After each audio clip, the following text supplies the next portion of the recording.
dear student, myself G.K. Mishra and welcome back in Vidya classes में। आज हम लोग बैक्टीरियल डिजीज में जैसे न्यूमोनिया पढ़ रहे थे, पिछले क्लास में न्यूमोनिया तक पढ़ा गया था और आज हम लोग न्यूमोनिया के जैसे पिछले क्लास में सिर्फ न्यूमोनिया को आपको पढ़ाकर हम समझाए थे, लेकिन उसको लैंग्वेज में हिंदी लैंग्वेज में नहीं लिखवाए थे। इंग्लिश वाले लोग तो लिख लिए होंगे लेकिन हिंदी वालों का अभी बाकी होगा। तो चलिए इसको जरा आप लोग लिखेंगे। सबसे पहली पॉइंट आप लिखिए न्यूमोनिया, बी नंबर डिजीज है, यानी दूसरा नंबर डिजीज है, ये हम लोग का दूसरा डिजीज है न्यूमोनिया। और न्यूमोनिया लिखने के बाद ऐसे न्यूमोनिया, न्यूमोनिया के रोग कारक की अगर बात करें कि न्यूमोनिया का रोग कारक कौन होता है, पैथोजन, स्ट्रेप्टोकोकस न्यूमोनी। क्या बोलते हैं? Streptococcus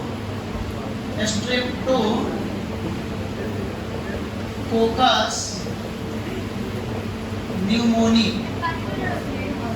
Streptococcus pneumoniae. और हेमोफिलस इन्फ्लुएंजा, और हेमोफिलस इन्फ्लुएंजा। नोट कर लीजिए। यानी इसके रोग कारक कौन है? अगर बात करें हम न्यूमोनिया का, तो न्यूमोनिया किसके कारण होता है? तो न्यूमोनिया का रोग कारक है स्ट्रेप्टोकोकस न्यूमोनी और हेमोफिलस इन्फ्लुएंजा। रोग कारक लिखकर एरो दीजिए। चलिए मेरे साथ लिखते चलिए आप। मोड ऑफ ट्रांसमिशन, यानी कि इसका संक्रमण कैसे फैलता है, ये संक्रमण कैसे फैलेगा?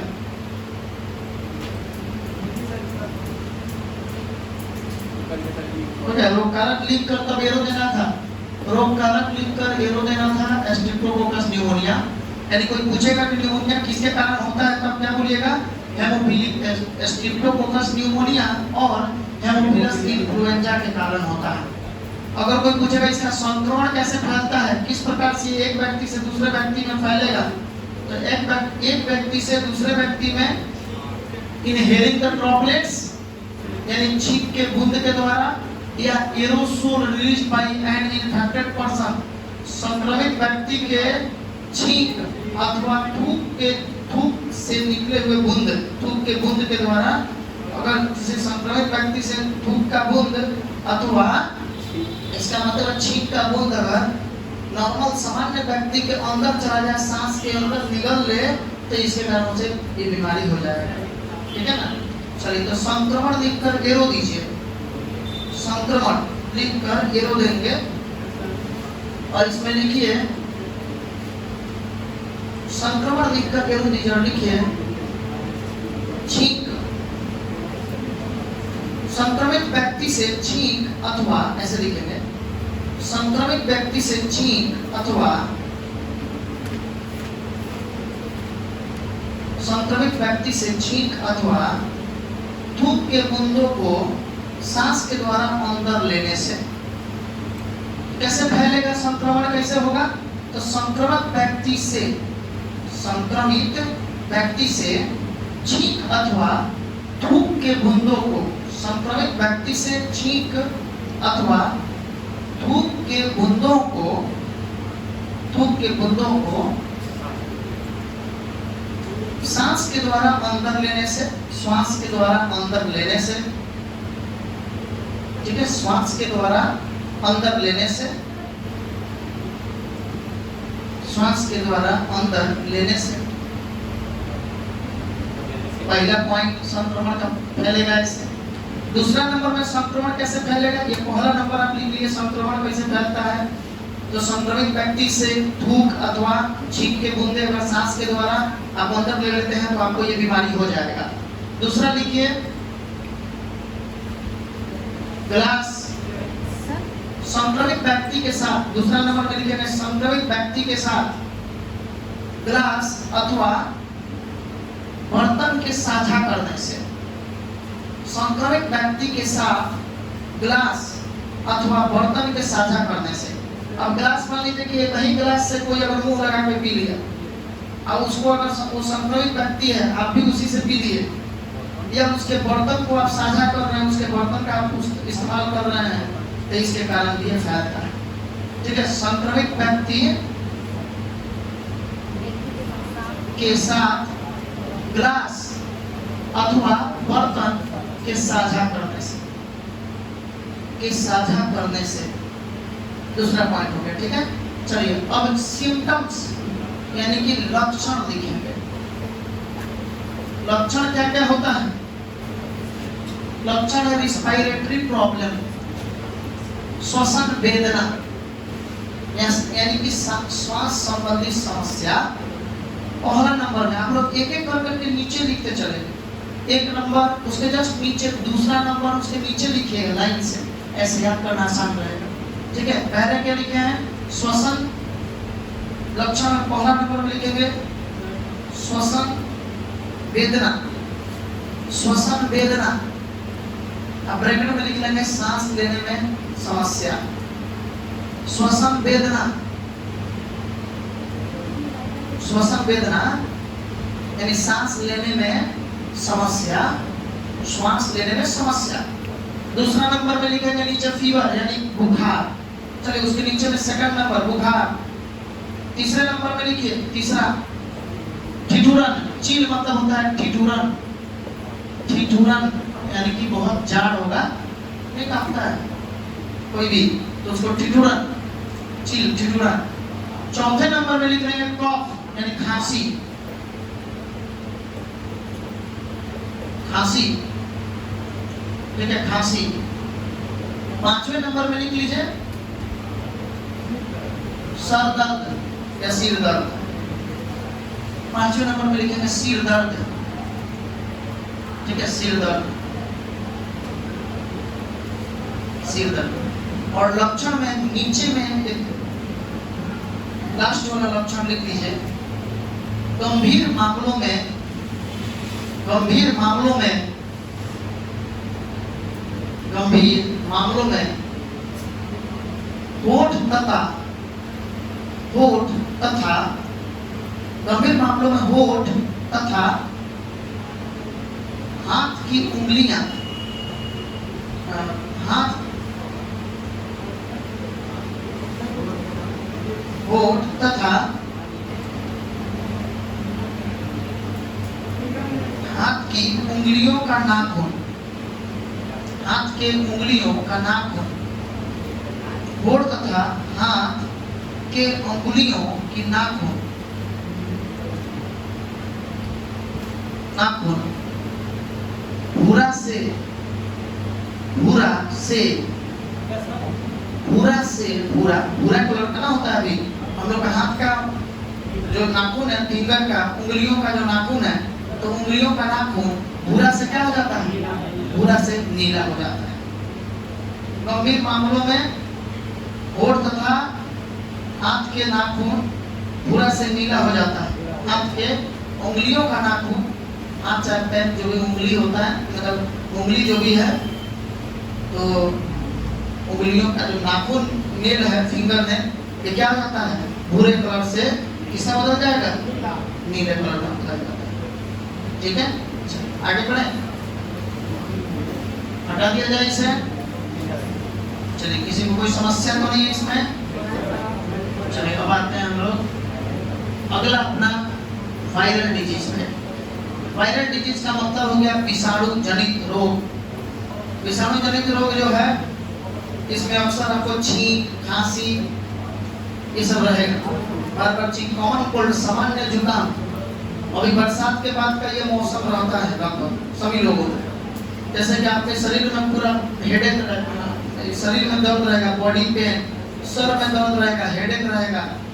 ठीक है, आपसे कोई काम करने में मन नहीं लगेगा, पढ़ने का मन नहीं करेगा, हल्का फीवर रहेगा, ठीक है, सर्दी भी रहेगा, इसमें हॉर्सनेस हो जाएगा, यानी आपका आवाज घोड़ा जैसा निकलेगा, गला फंस जाएगा, हॉर्सनेस हो जाएगा। ठीक है, तो इस तरह का हो जाता है ये।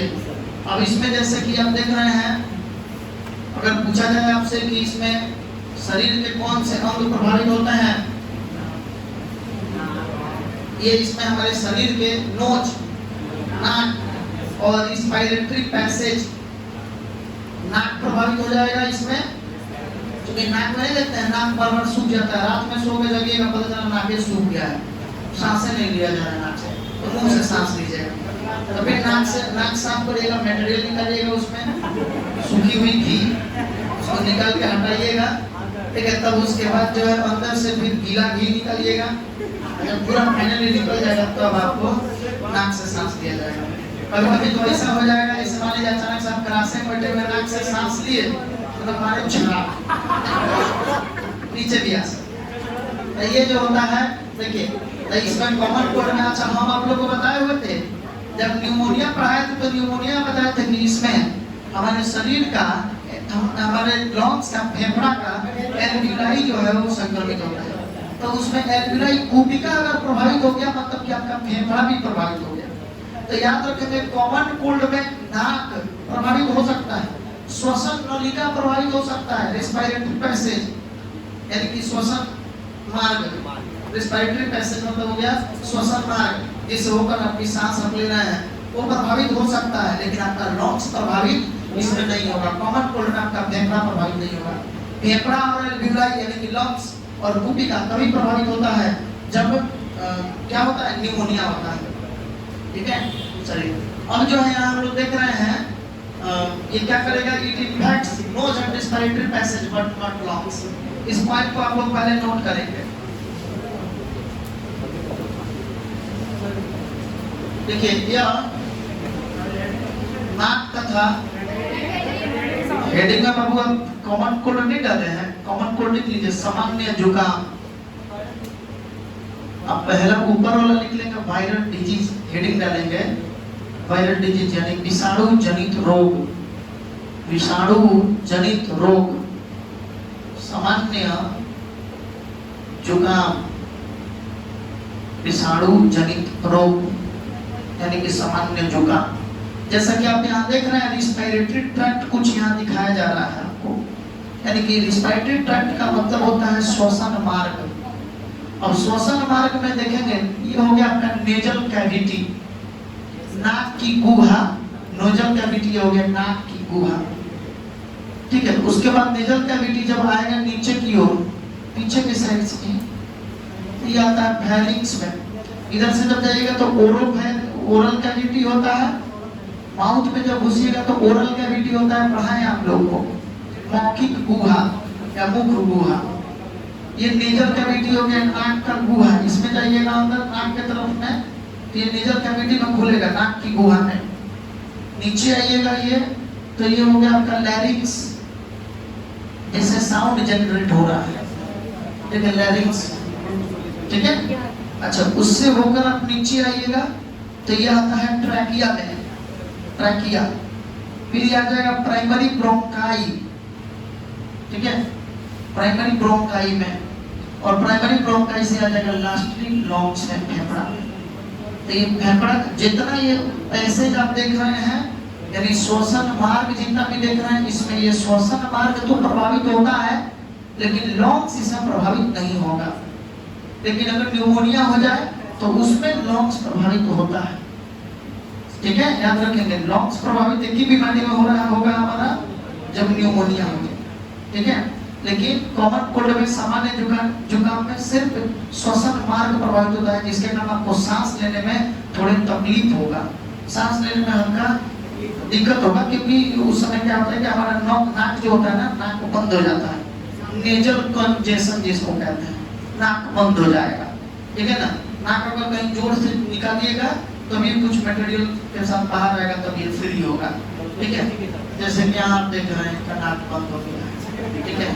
सुनिए इसका हिंदी लिख लेंगे और कॉमन कोल्ड में लिखिए पहले यह तो सामान्य जुकाम में यह नाक तथा श्वसन मार्ग को संक्रमित करता है, यह नाक तथा श्वसन मार्ग को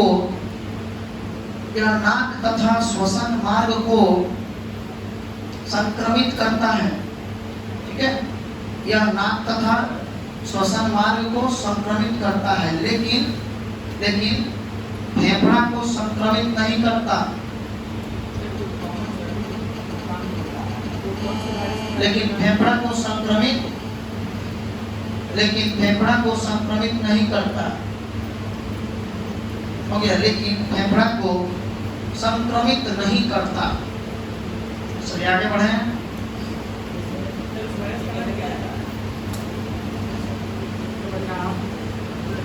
अच्छा सुनिए, it last for 3 to 7 days, यह 3 से 7 दिनों तक आपके पास रहेगा और 3 से 7 दिनों तक यह आपको परेशान करता है। ठीक है, 3 से 7 दिनों तक यह आपको तबाह करेगा।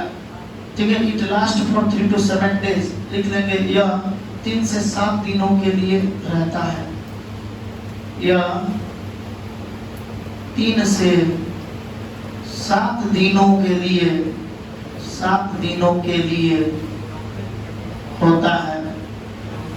ठीक है, यह 3 से 7 दिनों के लिए होता है और उसके बॉडी में ये लंबा समय तक रहेगा जिसका इम्यूनिटी सही नहीं है। ठीक है, अब जैसे मान लीजिए कि आप जैसे ये हो गया कॉमन कोल्ड, तो नॉर्मल घरेलू उपाय लोग क्या करने लगते हैं, दूध में हल्दी डालकर पीते हैं या गर्म पानी में हल्दी डालकर पीते हैं, तुरंत सही हो जाता है। आज तक तो ऐसा हुआ है कि हो जाए तो जल्दी छूट नहीं रहा है, क्योंकि लोग इसका एंटी टॉक्सिक डोज लेते रहते हैं। जैसे तुरंत कहीं जाएंगे, ठंडा पानी, कोल्ड ड्रिंक, ये सब पिएंगे जो इसको और मदद करता है बढ़ावा देने में। ठीक है, तब ये लंबा समय तक चलता है। ठीक है, चलिए नोट कर लिए, यह 3 से 7 दिनों के लिए होता है। आने के एक और उपाय है, सर श्वसन मार्ग में प्रॉब्लम है, वो सिगरेट धरा के जैसे पिएंगे सारा रास्ता क्लीन कर देगा। क्या मान लीजिए कि गर्म पानी पिएंगे, उससे अच्छा सीधे गर्म धुआं ले लेते हैं। ठीक है, चलिए अब आते हैं हम लोग इसके पैथोजन कौन है, रोग कारक, तो राइनोवायरस। अब आप इसमें रोग कारक लिखेंगे राइनोवायरस। मोड ऑफ ट्रांसमिशन, यानी कि संक्रमण कैसे फैलता है, तो इनहेलिंग ड्रॉपलेट्स रिजल्टिंग फ्रॉम कॉफ और स्नीज, यानी खांसी और छींक के द्वारा निकलने वाले बूंदों से को अगर नॉर्मल व्यक्ति, सामान्य व्यक्ति अंदर ले लिया, जैसे मान लीजिए कि अक्सर कोई छींकता है तो छींकते वक्त रुमाल रख लेनी चाहिए। तो अब छींकते वक्त क्या करता है, एकदम पूरा खुला में छींकेगा पूरा आजादी के साथ, और आसपास वाले जितने भी 4-5 व्यक्ति हैं वो सांस के द्वारा इसे अंदर इनहेल कर लेंगे। तो यानी कि इनहेलिंग ड्रॉपलेट्स रिजल्टिंग फ्रॉम कॉफ और स्नीज, यानी कि सामान्य व्यक्ति अगर किसी रोगी के छींक के बूंद अथवा खांसी के बूंद को अंदर ले लिया सांस के द्वारा, तो उस व्यक्ति को भी ये बीमारी फैल जाएगा।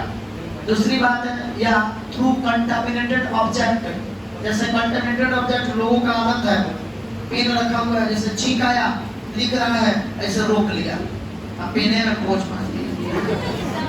या फिर मान लीजिए बुक पढ़ रहा है, तो बुक पढ़ रहा है तो जैसे बुक में जैसे मान लीजिए कॉपी हुआ, जैसे छींक आता है सीधा इसे रोक के मारता छींक। उसके बाद ये बुक किसी आप यूज करने के लिए आपको आराम से दे देगा, ले भैया आप थोड़ा कॉमन कोड आप ले लीजिए। तो इसके कारण क्या होगा कि ये बुक के द्वारा या पेन के द्वारा या कॉप जो पी रहे हैं, वो चूंकि उस तरह का जो व्यक्ति होता है उसके हाथ में, नाक में कहीं भी ये क्या बोलते हैं, चूंकि मटेरियल जो है नाक के द्वारा वो सब लगा रहता है। छींक जब भी आएगा तो संक्रमित हो गया है। अब कभी मान लीजिए कभी कुंडली पकड़ा, तो कुंडली को आप जाके पकड़ लिए, चूंकि आदत तो है ही, हाथ को हम बिना नाक और मुंह में देकर मान ही नहीं सकते हैं, इसके करके संक्रमित फैल जाएगा, संक्रमण फैलेगा।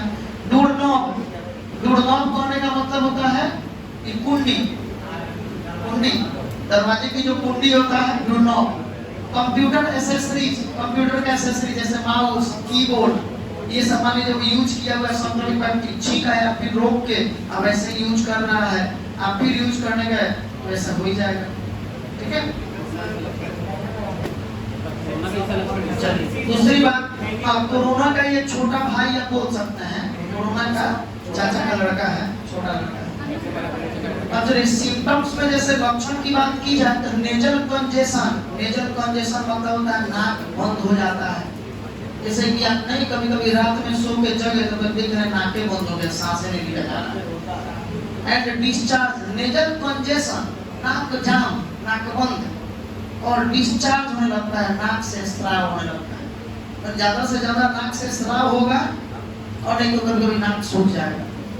फीवर, बुखार हो जाएगा, हेडेक, सर में दर्द हो जाएगा, सोर थ्रोट हो जाएगा, गला में खराश हो जाएगा, सोर थ्रोट, गले में खराश, गला में जिसको खींच खींच करते हैं, और खांसी हो जाएगा, हॉर्सनेस हो जाएगा, आवाज फट जाता है, घोड़ा जैसा आवाज आएगा, ठीक है, टायर्डनेस, बहुत थकान महसूस होगा, ठीक है, इट्स दैट।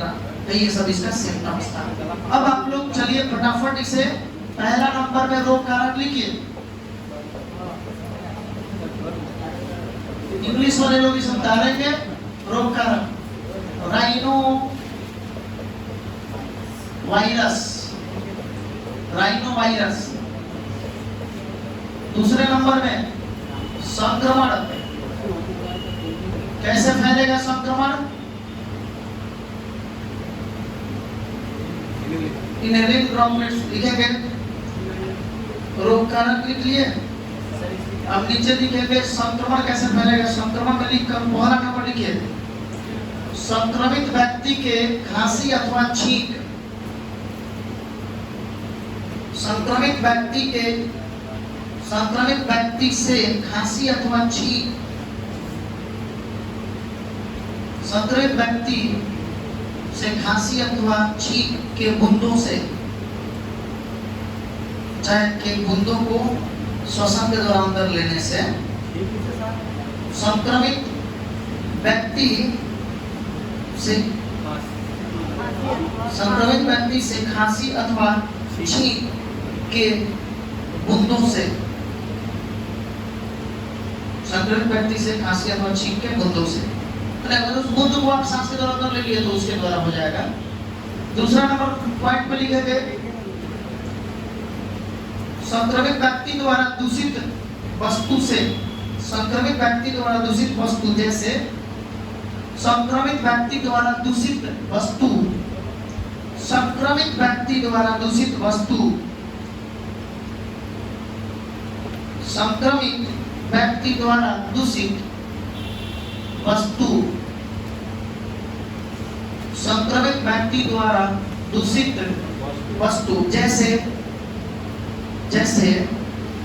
पेन, जैसे पेन, कॉमा किताब, कॉमा कॉप,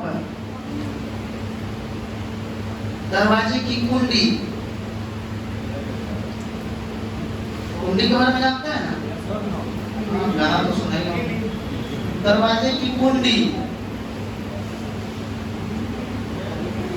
और कंप्यूटर सामग्री, और कंप्यूटर सामग्री जैसे कीबोर्ड माउस और कंप्यूटर सामग्री इत्यादि।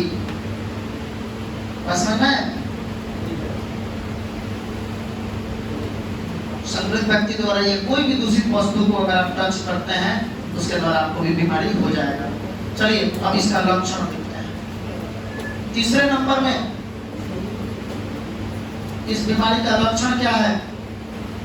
लक्षण है नेजल कंजेशन, नाक बंद और नाक का स्राव।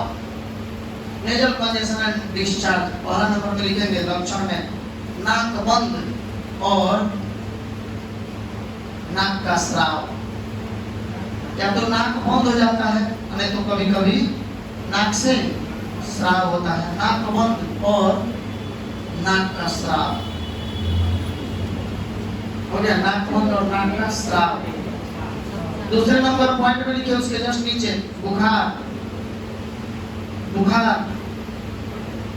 उसके नीचे लिखेंगे सिर में दर्द, बुखार। उसके नीचे लिखेंगे सिर में दर्द।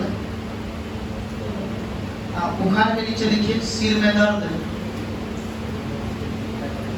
कॉमा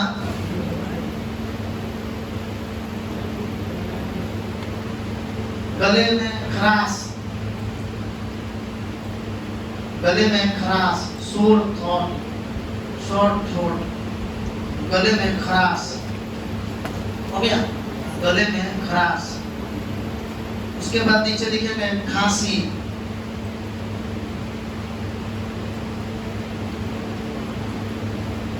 गले में खराश, खांसी, होर्सनेस, इसका मतलब क्या होगा? आवाज का फट जाना, होर्सनेस यानी आवाज का फट जाना, घोड़ा जैसा आवाज निकलना, आवाज का फट जाना। उसके नीचे लिखिए थकान, थकावट यानी थकान,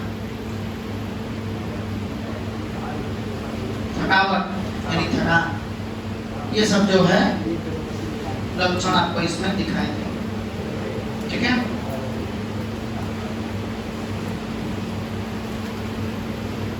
अब आते हैं हम लोग प्रोटोजोन डिजीज, यानी कि प्रोटोजोआ के द्वारा होने वाले कौन कौन से रोग हैं, यानी कि कौन कौन सा बीमारी है जो प्रोटोजोआ से होता है। तो अब आप लोग लिखेंगे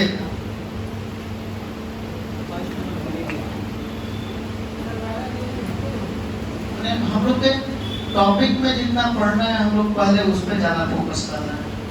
एनसीईआरटी में जितना पढ़ना है पहले उस पर फोकस करना है, ठीक है।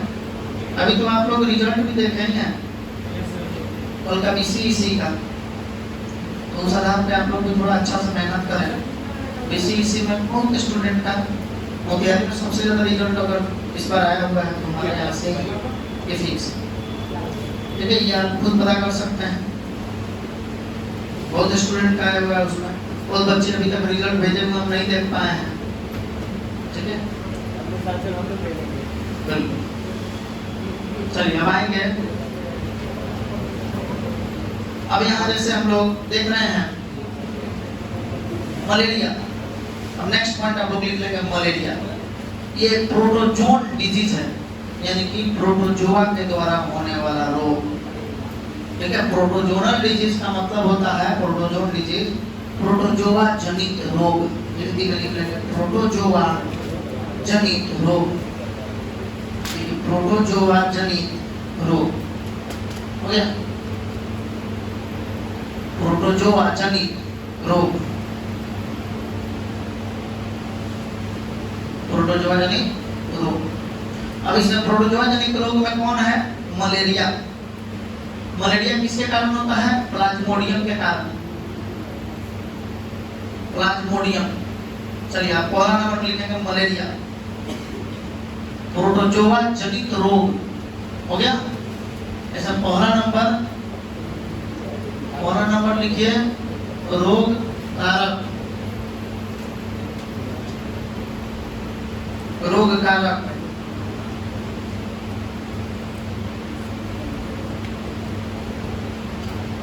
किसके कारण होता है? सिर्फ प्लाज्मोडियम लिखिएगा,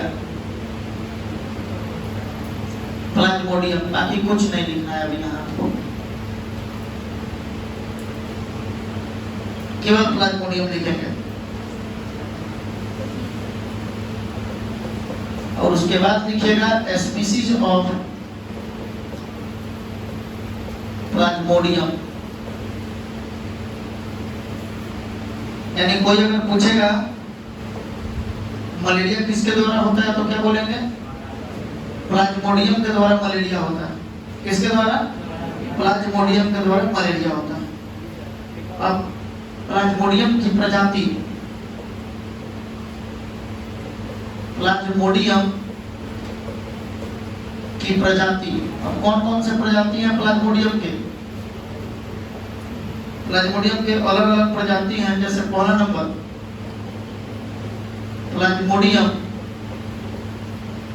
वाइवेक्स, अलग अलग 3 प्रजाति होते हैं इसके। दूसरे नंबर प्लाज्मोडियम मलेरियाई,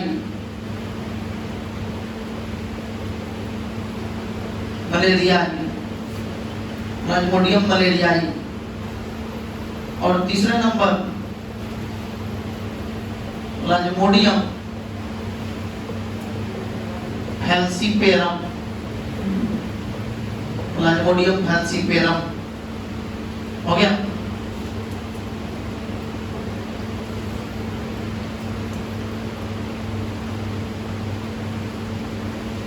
लिख लिए। स्पीसीज ऑफ प्लाज्मोडियम यानी प्लाज्मोडियम की प्रजाति कितने होते हैं? 3। कौन कौन? प्लाज्मोडियम वाइवेक्स, प्लाज्मोडियम मलेरियाई और प्लाज्मोडियम फैलसीपेरम और प्लाज्मोडियम फैलसीपेरम। एक नोट पॉइंट करके हम लिखेंगे, इसको क्या पढ़िएगा? प्लाज्मोडियम वाइवेक्स, इसको पढ़ेंगे प्लाज्मोडियम मलेरियाई, इसको प्लाज्मोडियम फैलसीपेरम पढ़ा जाएगा। तो 3 प्रजाति होते हैं मलेरिया प्लाज्मोडियम के, ठीक है, जो मलेरिया को उत्पन्न करते हैं।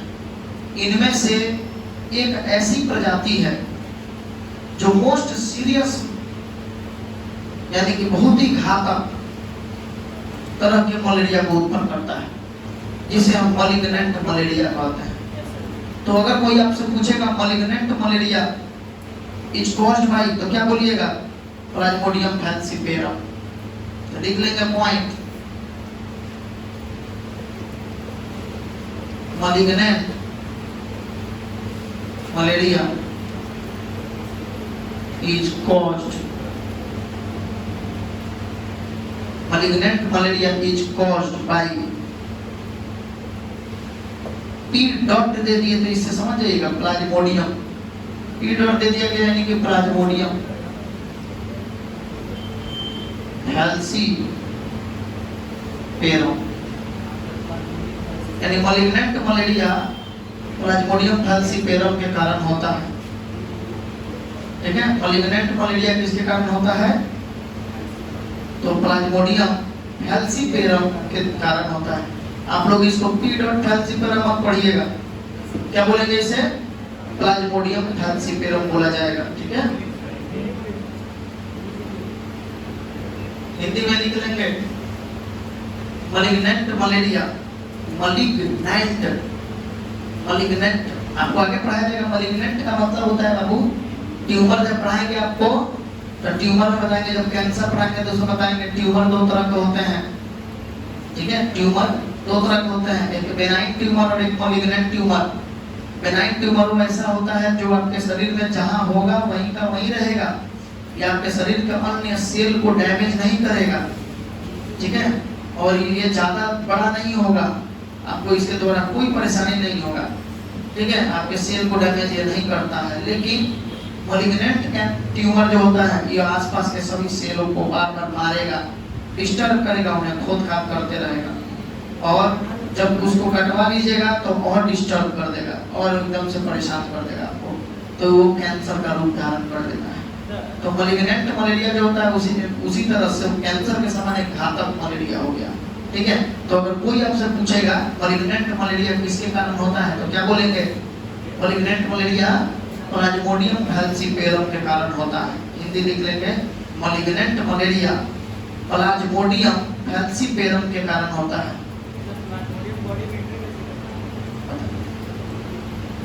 ठीक है, प्लाज्मोडियम फैलसीपेरम के द्वारा होता है। अब रही बात कि प्लाज्मोडियम हमारे शरीर के अंदर प्रवेश कैसे किया, तो प्रवेश करने का मोड होता है जैसे कंटामिनेटेड फूड एंड वाटर के थ्रू भी आता है, दूषित जल और भोजन के द्वारा आपके शरीर के अंदर आएगा, या फिर फीमेल एनोफिलीज मच्छर के काटने से भी हमारे शरीर के अंदर प्रवेश करता है, ठीक है ना। फीमेल मस्कीटो के काटने से भी हमारे शरीर के अंदर ये प्रवेश करता है, तो उसको हम लोग अभी जस्ट बात करेंगे उसका। देख लीजिए इसे, चलिए अब नेक्स्ट पॉइंट जो है मोड ऑफ ट्रांसमिशन, कैसे फैलता है मोड ऑफ ट्रांसमिशन यानी संक्रमण। आप लिख लेंगे संक्रमण, इसका संक्रमण कैसे फैलता है? By biting of female anopheles mosquito, यानी कि मादा एनोफिलीज मच्छर के काटने से फैलता है। लिख लेंगे यह मादा एनोफिलीज मच्छर के काटने से फैलता है।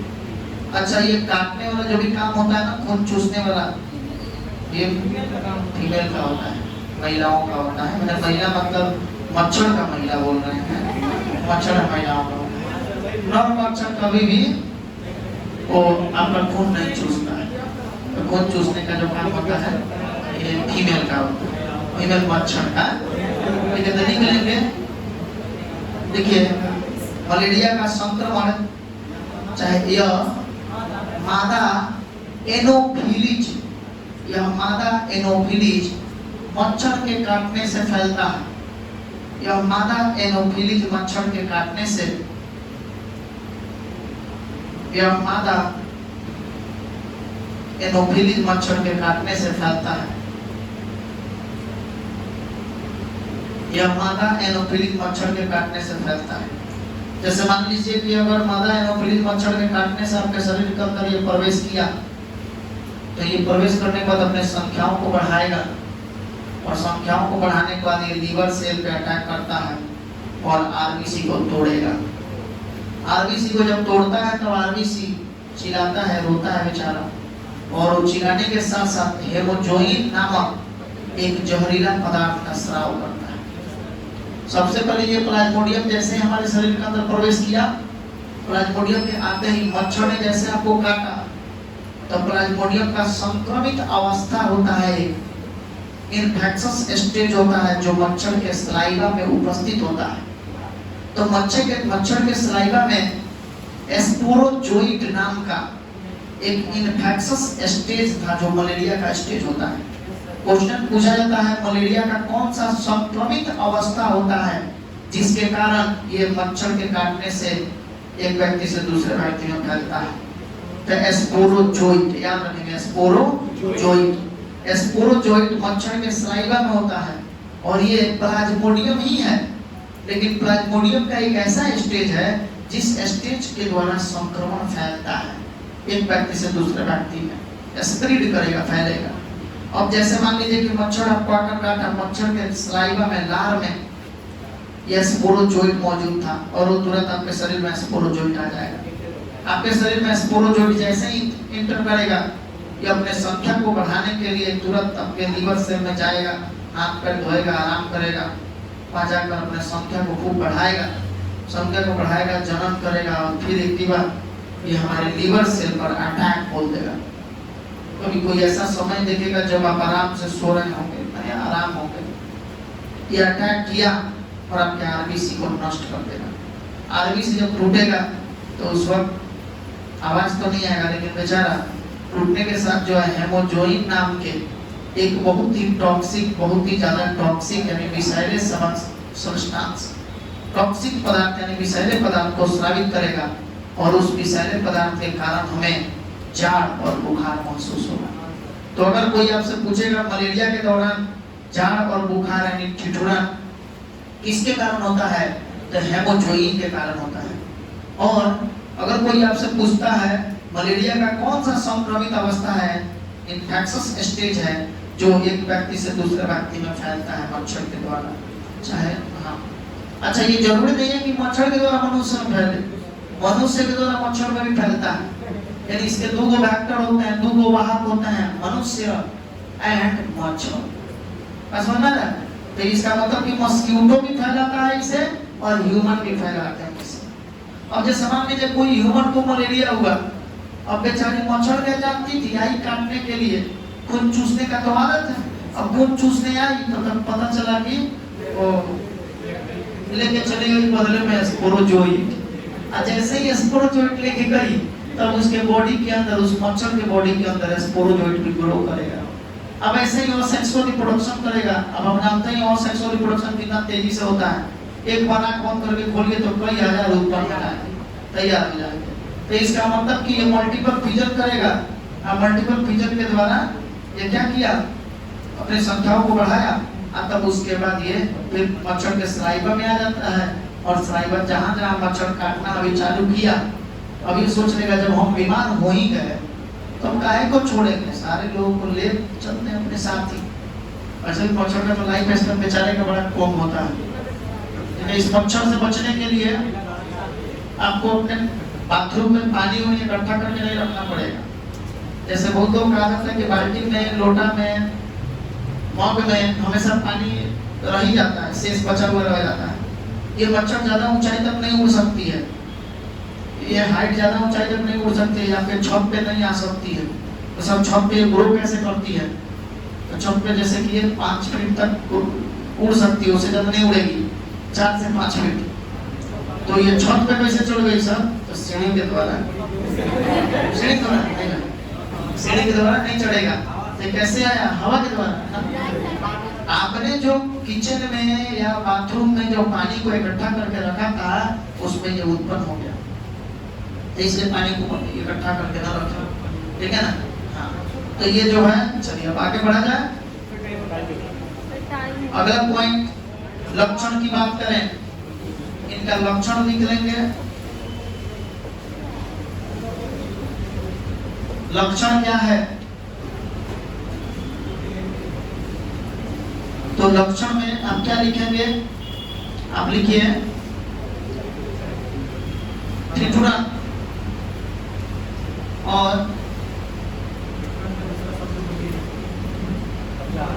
लक्षण में पहला नंबर लिखिए ठिठुरन, बता रहे हैं ऐसे लिखिएगा, चील, ठिठुरन और प्रत्येक 3 से 4 दिन के अंतराल में उच्च बुखार, ठिठुरन और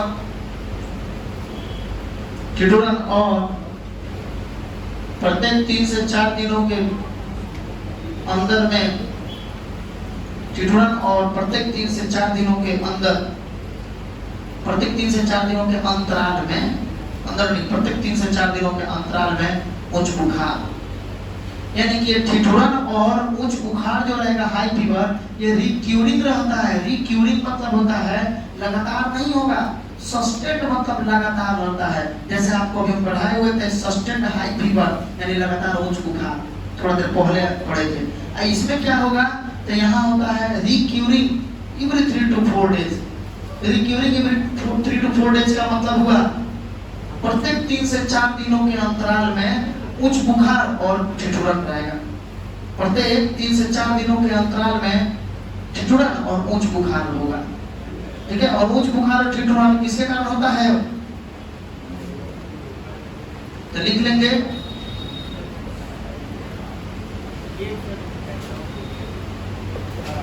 एक नोट पॉइंट करिए और दीजिए, लिखिए इसमें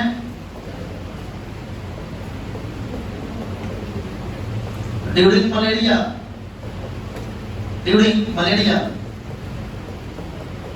चील एंड, चील मतलब चील करना, और चील नहीं, ये चील मतलब ठिठुरन, चील and high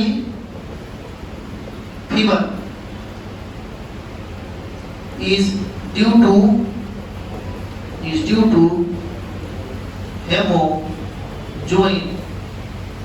to hemojoin। Malaria के दौरान ठिठुरन और उच्च बुखार जो होता है, अच्छा मलेरिया के दौरान ठिठुरन और उच्च बुखार क्या लगातार होता है, नहीं सर, प्रत्येक 3 से 4 दिनों के अंतराल में होता है, गैप दे देकर होगा, ठीक है। तो ड्यूरिंग मलेरिया, यानी मलेरिया के दौरान ठिठुरन और उच्च बुखार हेमोजोइन के कारण होता है। Haemozoin is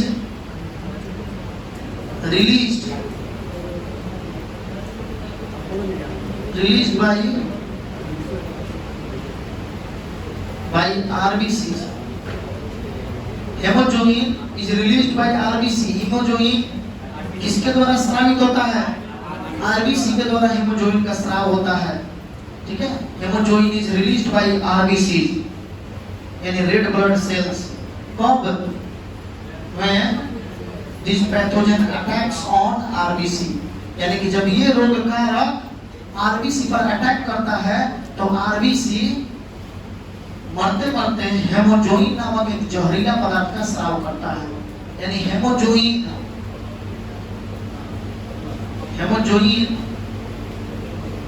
are toxic, hemozoin or toxic substance, यानी हेमोजोइन क्या है, एक टॉक्सिक मतलब जहरीला पदार्थ है, रिलीज्ड बाय आरबीसी। समझ में आया?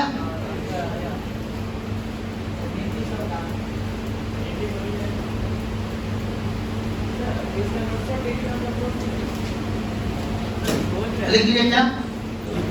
चलिए हिंदी इसका लिखेगा शुरू से। देखिए मलेरिया के दौरान ठिठुरन और बुखार हेमोजोलिन के कारण होता है। मलेरिया के दौरान ठिठुरन और बुखार, मलेरिया के दौरान ठिठुरन और बुखार हेमोजोलिन के कारण होता है। ठीक है, मलेरिया के दौरान ठिठुरन और बुखार हेमोजोलिन के कारण होता है। मलेरिया के दौरान ठिठुरन और बुखार हेमोजोलिन के कारण होता है। अगला पार्ट लिखिए, हेमोजोलिन आरबीसी के द्वारा स्रावित होता है। हेमोजोलिन, हीमोजोलिन लिखना है हिंदी में, हीमोजोलिन, हीमोजोलिन आरबीसी के द्वारा स्रावित होता है। ठीक है, हीमोजोलिन आरबीसी के द्वारा, हीमोजोलिन आरबीसी के द्वारा स्रावित होता है। चलिए अगला पॉइंट लिखिए, हीमोजोलिन एक जहरीला पदार्थ है। हीमोजोलिन, हीमोजोलिन एक जहरीला पदार्थ है। हीमोजोलिन एक जहरीला पदार्थ है। ठीक है, चलिए अब तक जो लोग भी वीडियो को देख रहे थे, चैनल को सब्सक्राइब अवश्य करें, वीडियो को लाइक करें और एक ऐसा पॉजिटिव कमेंट दें जिसके द्वारा हमें पढ़ने के बाद एक एनर्जी महसूस होगा।